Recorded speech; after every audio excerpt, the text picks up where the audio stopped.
Good morning. As the festive time of year approaches, some of you may be thinking of building a Christmas railway, and I'm going to explain to you how to do it. Now, the first thing you need to do is buy some track and put it round your tree without doing anything to make sure you've got it right for the size of room you have. Now, our board is 47 inches by 47 inches. For some people that would be far too big. So what you do is you get your track and you make a loop around your Christmas tree. Obviously you don't put your baubles and everything on the tree, but you put the tree in place, you put a track round it, so the space suits the size of room. Now you use 040 locomotives because they are cheap. Remember, this is only going to be up for a month's tops. You don't want to spend a fortune on high-end locomotives. What's the point? Unless you're exceedingly wealthy and wish to do that. Also with 040 locomotives, they will tackle really tight bends. You can even run what is called radius 1, which is the tightest, that a lot of other locos will not do, which is a really tight bend, so you can have a really tight loop around your tree for those that have a smaller room. The next thing you do is you buy your board. Don't put it on carpet, dust and everything, and carpet fibres. They'll get in the engine and in the carriages and they'll derail and will not work properly after a period. Now, we've brought a 12-ply board, but what you have to make sure is you've got enough of a gap at the end here so that you can ballast. Now, you don't have to ballast. These are only suggestions. You can take what you like from what we've done. So then, okay, now once you've got your board, you paint it white. You then lay your track. Now, we've used cork and ballast, which is what model railway people do. But if you want to do it really simply, you can put the track on the board, and you can use tacks and tack the track to the board. That's easy. That's the simple part. Now then, what you do is you make sure the trains will run around the track okay before you do anything else. So you've got your track attached to the board. Everywhere around it you then paint with PVA glue, and you tip woodland scenic snow all over it. Obviously you don't paint the track, woodland scenic snow all over it. Then tip it on its side, get rid of the residue. I suggest you do it on a tiled floor, then you can brush up everything that falls off and reuse it, and you've got your snow base. So the simple way, put the track on the bare board once you've painted it white, screw it down or tack it down with tacks, and then paint the board with PVA glue, sprinkle woodland scenic snow on it, tip it on its side, take it off, and you've got your snow scene. The reason you put the track on first before the snow is the track will be uneven if you try and put it on uneven sprinkled snow. Okay, then what you do is you get a 50-50 mix of water and PVA glue. Get yourself a pipette and just cover it and leave it to dry for a couple of days. What this does is it makes sure that the snow doesn't go anywhere. We've had this board for 3 years and we've lost next to no snow. Okay, so you've done that. Now, looking at our buildings, we've bought really cheap buildings. These are old Hornby platforms we bought second hand for very little. Second hand Hornby buildings. The trees cost 50p at a model railway show. The skiers and everything. Now, we've stuck them on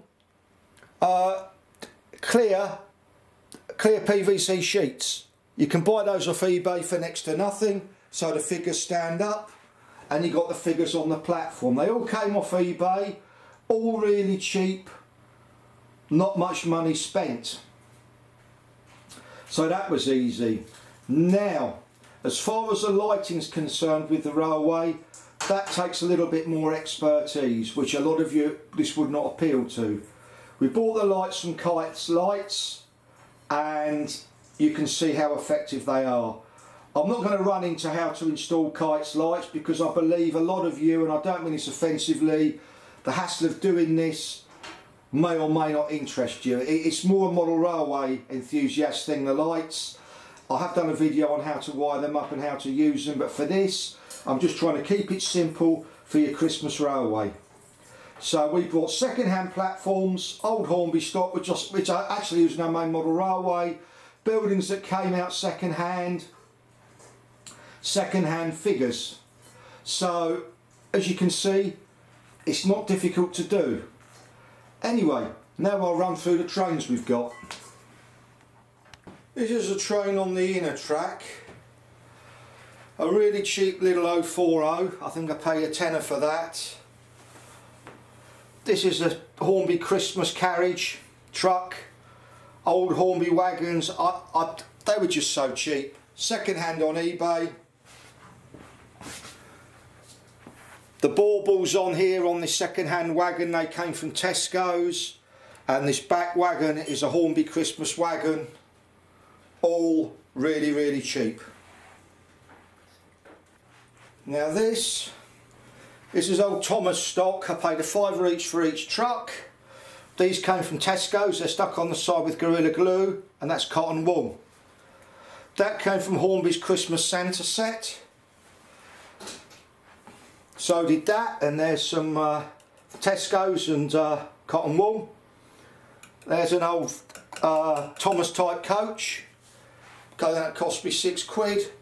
And another 040 locomotive. Now bear in mind, this is only going to be up for a month. Why spend an awful lot of money on something that's going to be up for a month? But you know, if you've got money to burn, then you can digitalise it with sound, you can do this, you can do that. But I'm trying to show you the most cost-effective way for that reason. And you can see they look okay. Thank you. For those that aren't au fait with model railways and you want to do a Christmas set but you don't want to hack around searching out wagons and everything cheap, Hornby do a Santa's Express model number Romeo 1248, and it varies in price a lot. Sorry about that, that's my CCTV telling me something's coming to the drive. Anyway, Santa's Express R1248. Now the retail price of this is very different to what many people are selling them at. If anybody's going to buy an R1248, I suggest what you do is search the number, because there is a vast price difference in what you can pay for it. It can be as much as £40, and that comes with 3 carriages. It's simple, and it comes with track. It's all there, up and ready to run. A small caveat to this: if you're really short of room, Hornby are bringing out TT120, which is a scale between N gauge and 00 gauge, which could suit those who wish to have a really small Christmas railway but are really strapped for space. Now I don't know if it's going to be out before Christmas, I don't know, but it's something for you to think about. But I like 00 because it's very tactile on the eye, you can see it from a distance, and it works for what we want to do, and I realise it's all subjective. And now I'll move on to our controller. The controller we use is a Hornby Romeo 8012 HM2000. Now the controller that comes in Hornby Santa's Express Romeo 1248 is not the best. It's cheap and cheerful, but it does its job. We set out with the Christmas railway to have it for the long term, which we have the last 4 or 5 years, and this HM2000 has been 100% reliable. I'll say again, part number Romeo 8012. What is also good about this controller is, should you wish, you can add accessories. So I'll just show you how it actually works. That's controller, 500 milliamps DC. That's for one piece of track. Here is for the other piece of track. Now uncontrolled DC here is for the lights. So this does actually run accessories, and it really is, it's a fantastic piece of kit. But what I will suggest is there's lots second hand, because a lot of people are going over to digital and they're selling them, but they're not selling them because there's anything wrong with them. It really is a fantastic piece of kit, and I'll show you it work. Before I show you the controller work, I better explain the power supply. Now you get a little clip with the Hornby Santa Express train set, and to be honest, it's, no offence to Hornby, it's not the best in the world. What I do, as you can just see the red wire there, there's a black wire there, it's soldered to the track. I've drilled the holes, 2mm holes, threaded the wire through, under the board, then into the back of the controller. Hence why the controller is close to the railway, and if I zoom back, and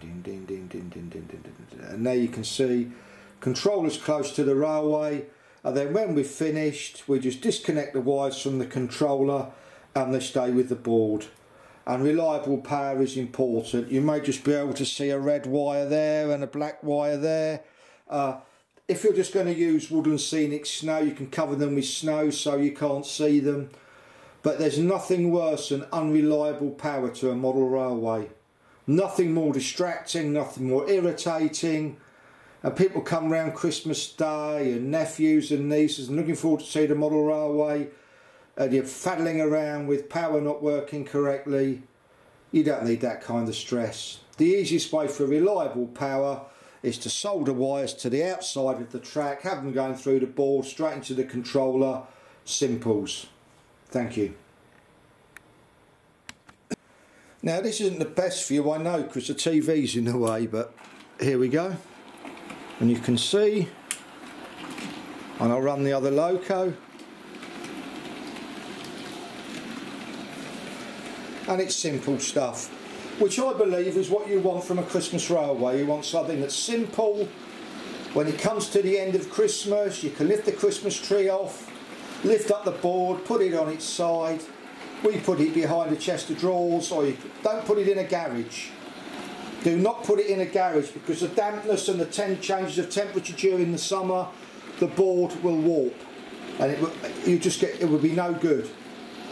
When you take it apart for Christmas, put the board in a dry room where there's no dampness, no massive changes of temperature, because even with 12 ply, a garage is the worst place for a model railway of any description.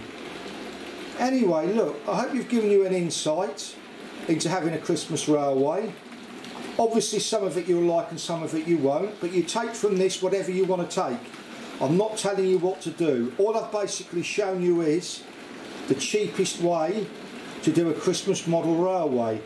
And I've done it this way, not because I'm tight, but I cannot see the point in spending hundreds and hundreds of pounds on something that's up for a month, that sits in the back of the room, that people stare at, it entertains them. And let's be honest, if you've got friends round at Christmas, you know, are you actually going to spend time playing with the railway? You're not. It's just a caveat in the background. I'd say similar to soft music, where you don't want it too loud, but people are aware it's there, they can look at it. Kind of a background showpiece and not a main event.